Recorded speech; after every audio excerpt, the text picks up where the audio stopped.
জানেন কি উম্মতে মুহাম্মদী কতটি দলে বিভক্ত হবে, আর এর মধ্যে কোন দলটি হবে সফল?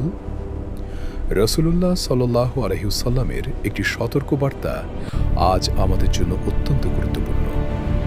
মহান আল্লাহ আদেশ করেছেন, তোমরা সেই সব লোকদের মতো হয়েও না যারা পরিষ্কার নিদর্শন পাওয়ার পরও বিচ্ছিন্ন হয়েছে এবং মতবিরোধ সৃষ্টি করেছে।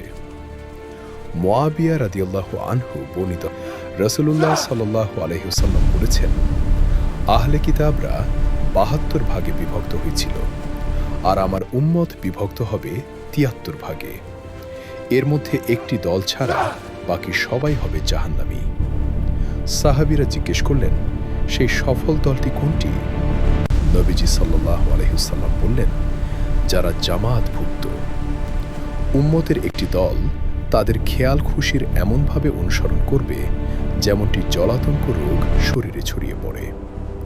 তখন কোনো শিরার সাথে তাওহীদের সম্পর্ক থাকলেও তা কোনো কাজে আসবে না।